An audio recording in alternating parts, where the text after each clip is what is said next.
রবীন্দ্রনাথ ঠাকুরের আমি।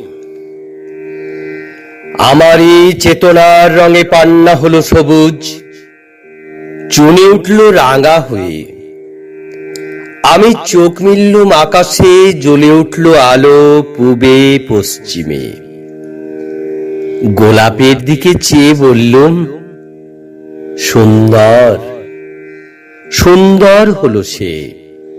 তুমি বলবে যে তত্ত্ব কথা, এ কবির বাণী নয়। আমি বলবো এ সত্য, তাই এ কাব্য। এ আমার অহংকার, অহংকার সমস্ত মানুষের হয়ে। মানুষের অহংকার পটেই বিশ্বকর্মার বিশ্বশিল্প।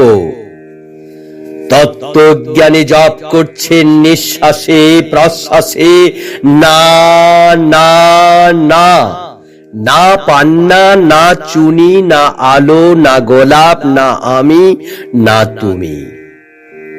ওদিকে অসীম যিনি, তিনি স্বয়ং করছেন সাধনা মানুষের সীমানায়।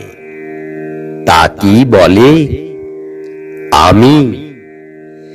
সেই আমের গহনে আলো আধারের ঘটল সংগ্রাম। দেখা দিল রূপ, জেগে উঠল রস। না কখন ফুটে উঠে হলো হ্যাঁ, মায়ার মন্ত্রের একাই রঙে, সুখে দুঃখে। একে বলো না তত্ত্ব, আমার মন হয়েছে পুলকিত। বিশ্ব আমি রচনার আসরে, হাতে নিয়ে তুলি, পাত্রে নিয়ে রং।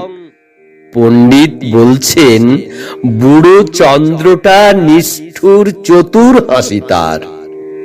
মৃত্যু দূতের মতো গুড়ি মেরে আসছে সে পৃথিবীর পাঁজরের কাছে।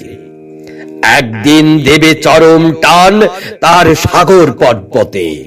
মর্ত্যলোকে মহাকালের নতুন খাতায় পাতা জুড়ে নামবে একটা শূন্য। গিলে ফেলবে দিন রাতের জমা খরচ।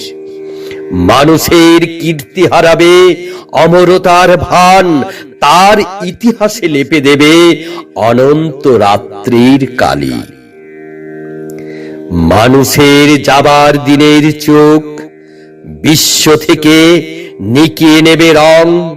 মানুষের যাবার দিনের মন ছানিয়ে নেবে রস। শক্তির কম্পন চলবে আকাশে আকাশে, জ্বলবে না কোথাও আলো।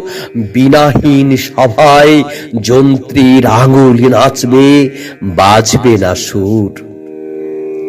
সেদিন কবিত্বহীন বিধাতা একা রবেন বসে নীলিমাহীন আকাশে, ব্যক্তিত্ব হারা অস্তিত্বের গণিত তত্ত্ব নিয়ে।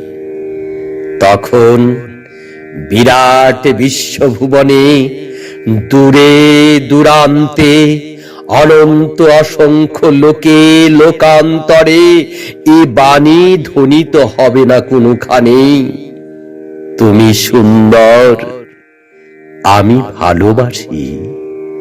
বিধাতা কি আবার বসবেন সাধনা করতে যুগ যুগান্তর ধরে? প্রলয় সন্ধ্যায় জপ করবেন, কথা কও, কথা কও।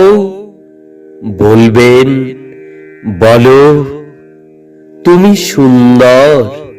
বলবেন, বলো আমি ভালোবাসি।